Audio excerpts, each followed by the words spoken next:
Le 8 novembre 1944. Morville-les-Vicques, France. The ground was frozen solid and the cold came up through the steel floor of the Sherman tank like a blade pressed flat against the skin. Inside the hull, the air smelled of diesel exhaust, gun oil, and the faint copper tang of fear that no man admitted to but every man knew. Sergeant Samuel Turley pressed his back against the cold iron wall and listened. Outside, the tree line 200 meters east of the road had gone quiet in a way that meant only one thing. The 761st Tank Battalion had been in Europe for exactly 2 weeks. 2 weeks since they had crossed from England. 2 weeks since they had drawn their tanks from the motor pool and painted the Black Panther insignia on the hull, a single crouching cat, silent and coiled. 2 weeks since General George S. Patton had stood before them on a muddy field in England and said, without sentimentality, without apology, and with the flat authority of a man who did not care about the color of your skin as long as you could shoot. I don't care what color you are, as long as you go up there and kill those Kraut sons of bitches. Nobody clapped. Nobody cheered. The men of the 761st had heard promises before. What they did instead was climb into their tanks. The village of Morville-les-Vicques sat in the Moselle Valley of the Lorraine region, and on that November morning the German 11th Panzer Division held the eastern approaches. The 761st was attached to the 26th Infantry Division, 3rd Army, and their orders were simple in the way that orders which get men killed are always simple. Push through, hold the line, support the infantry advance.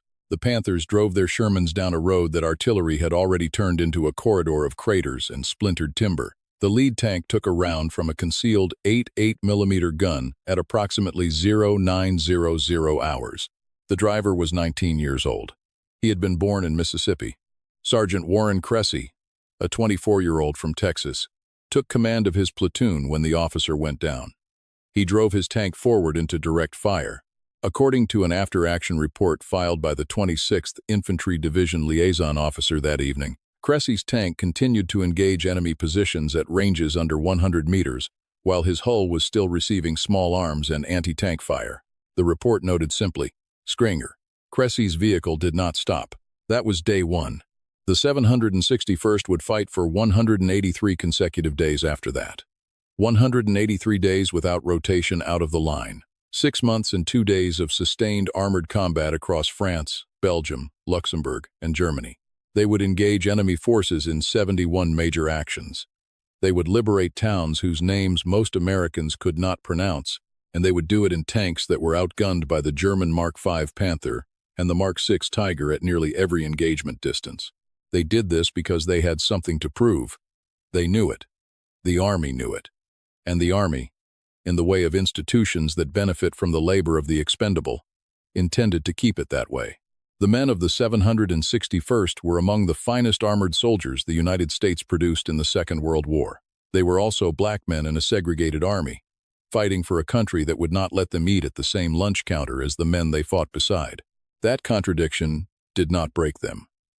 But the institution that owned them, the United States Army, its officer corps, its bureaucratic machinery of commendations and citations would spend the next 33 years making sure the world never had to reckon with what they had done. This is the story of what those men endured, what they achieved, and what was taken from them. And it begins not in France but decades earlier, in a country that had already decided what black men were worth.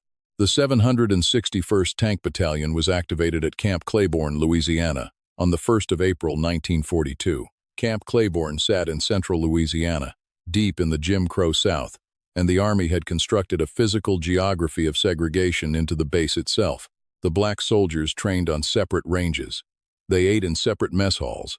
They were assigned the oldest equipment, the most worn training vehicles, and the lowest priority for spare parts. When the white officers on base drove past black enlisted men in jeeps, they rarely slowed down. The battalion trained under these conditions for 2 years and 4 months before it deployed to Europe. 2 years. That is not a short training cycle, it is an extended one. And historians have noted that the extended timeline was not a product of thorough preparation. It was the product of deliberate obstruction. The Army's general classification tests showed that black soldiers performed at rates comparable to their white counterparts when educational opportunity was controlled for. The Army buried those findings. The prevailing institutional doctrine, formalized in a 1940 Army War College study, held that black soldiers were, as a category, intellectually and temperamentally unsuited for combat command and complex mechanical operations. An armored battalion is built almost entirely around complex mechanical operations. The men of the 761st trained anyway. They trained with surplus Stuarts and early model Shermans, while white armored units received the newer M4A3 variants. They trained under officers who were, in many cases, white men assigned to segregated units as a form of punishment, men who communicated their contempt without effort or disguise. When Lieutenant Colonel Paul Bates took command of the 761st in 1943, he was one of the few white commanding officers in the segregated army who genuinely believed in his men. Bates fought the supply system, fought the personnel system, and fought the casual cruelty of other officers at every posting. He was, by multiple accounts of the men who served under him, the exception, not the rule. When the 761st finally received orders for Europe in August 1944, General Patton's Third Army was already driving east across France at a pace that was exhausting the supply lines. Patton needed armor. He did not particularly care about the politics. He attached the 761st to his force and, in that famous address on the English staging ground, told them he had asked for them specifically. Whether that was entirely true is debated by historians. What is not debated is that Patton used them. He used them hard, and he used them well. And when their performance in the field exceeded expectations, when Cressy's tank held at Morville, when Staff Sergeant Reuben Rivers drove his tank through a minefield to keep the advance from collapsing, when the battalion's fire support helped crack German defensive lines at Gebling and Burgeltroff, the official army machinery processed those achievements and then, quietly, set them aside.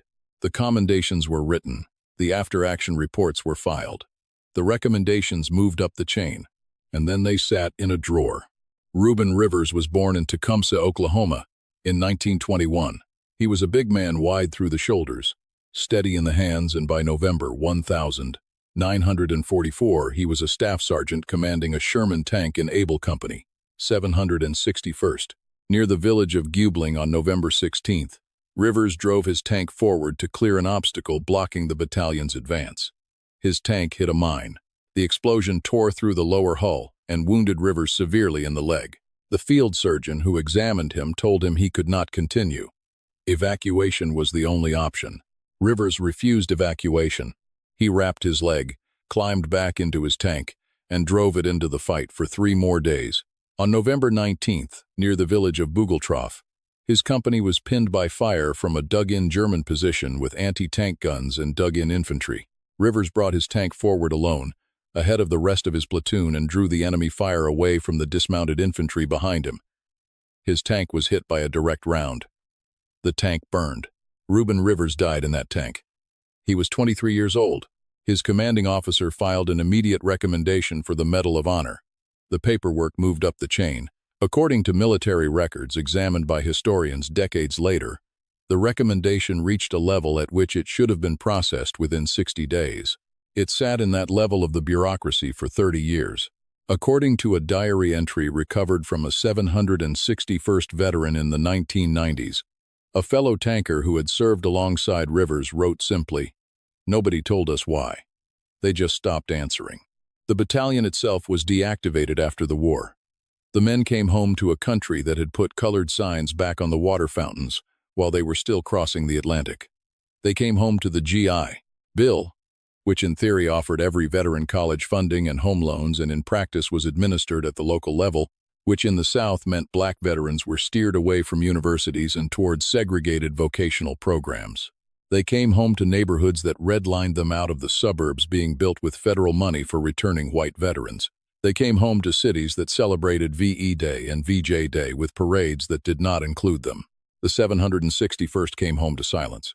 And for the men who had spent 6 months inside steel boxes, crossing a frozen continent, watching their friends die in fire, the silence was not merely an insult. It was a second wound, slower than shrapnel, and it never fully closed. Several veterans attempted to formally pursue the Presidential Unit Citation that had been recommended in 1945. The unit citation was a collective award not for one man but for the entire battalion. recognition that as a unit they had performed with extraordinary valor in sustained combat. The recommendation had been submitted. It had been verified by the attached infantry divisions.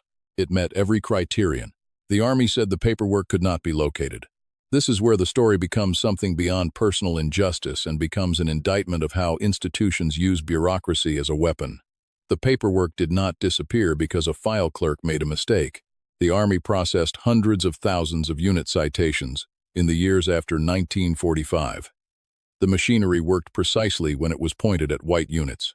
When it was pointed at the 761st at the Black Panthers, who had fought in 71 engagements, sustained casualties in excess of 50% of their original strength, and helped crack the German defensive line in the Lorraine region of France, the machinery developed a specific, targeted malfunction. Historians writing in the 1990s and 2000s would identify this pattern across multiple black units.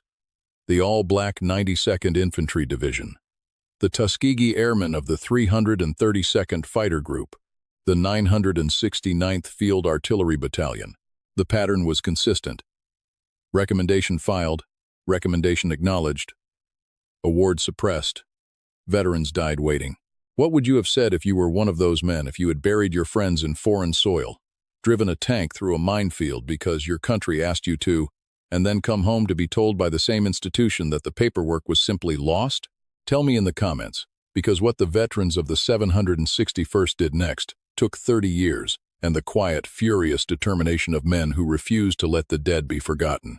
In the 1960s and into the 1970s, surviving veterans of the 761st began organizing. They held reunions. They contacted congressional representatives. They hired researchers. They located after-action reports, unit diaries, the testimony of white officers from the 26th Infantry Division who had fought alongside them and remembered, clearly and specifically, what the 761st had done. One of the key figures in this campaign was David Williams, a veteran of the battalion and later a civil rights activist in California. Williams understood that the suppression of the 761st's record was not a bureaucratic accident. It was a structural feature of a system that had never been designed to acknowledge black excellence in combat, because to do so would undermine the foundational argument for segregation. The argument that black men were not capable of the same courage, skill, and sacrifice as white men.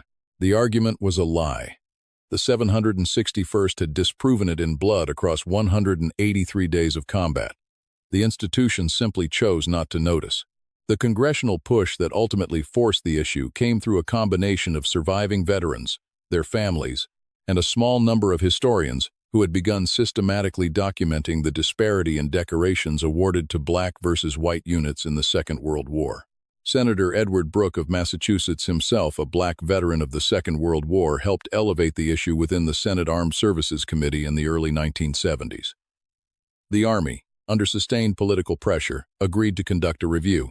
The review found, formally and in writing, that the Presidential Unit Citation Recommendation for the 761st Tank Battalion filed in 1945 had merit. It had always had merit. On the 24th of January 1978, 33 years, 2 months, and 16 days after the recommendation was first filed, President Jimmy Carter stood in the White House and awarded the 761st Tank Battalion the Presidential Unit Citation. The ceremony was attended by surviving veterans, now in their 50s and 60s. Men who had been 20-year-olds inside freezing Sherman tanks in a French winter were now gray-haired men in suits, some of them walking with canes, some of them carrying photographs of the men who had not lived to see the day. Carter spoke briefly. He did not editorialize. He read from the citation, which noted the battalion's role in sustained combat operations from November 1944 through May 1945 across France, Belgium, Luxembourg, Holland, and Germany. Sergeant Warren Cressy, who had driven his tank through direct fire on day 1 and had continued to serve through the entire campaign, did not attend. He had died in 1975. 3 years before the ceremony, Staff Sergeant Reuben Rivers, who had refused evacuation with a shattered leg and died in a burning tank so that the men behind him could live. He was not there either. His family was. His family received his commendation. Reuben Rivers received the Medal of Honor in 1997. 52 years after the action that warranted it, The award came as part of a broader Army study commissioned by Congress that examined whether racial discrimination had led to the systematic denial of medals of honor to black soldiers in the Second World War. The study, conducted by Shaw University, confirmed what the veterans had said for decades. It found that not one black soldier had received the Medal of Honor for service in the Second World War, despite thousands of documented acts of valor, while the Army had awarded the medal to white soldiers for actions of comparable or laissez distinction. Rivers was one of 7 black veterans awarded the Medal of Honor in that 1997 ceremony. 6 of the 7 were awarded posthumously. The one surviving recipient, Vernon Baker, was 83 years old. He had waited 52 years. When Baker was asked by a reporter what he felt standing at the White House to receive the award, he paused for a long moment. He looked at the medal in his hands. He said, "I just wish it could have been on time." Of the original men who trained at Camp Claiborne in 1942, who crossed to England in 1944, who drove their Shermans into the frozen village roads of the Lorraine and the Ardennes and the Rhineland, the majority did not live to see any of it corrected. They died as men the United States government had officially decided were not worth honoring.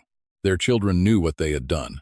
Their grandchildren grew up on stories told in kitchens and on front porches, stories about men who were brave in ways that no piece of paper had yet confirmed. The paper finally came. For most of them, it came too late to matter in any practical sense. It came in time to matter in the only sense that ultimately survives, the record. The 761st Tank Battalion is now part of the official historical record of the United States Army. Their battle streamers are officially recognized.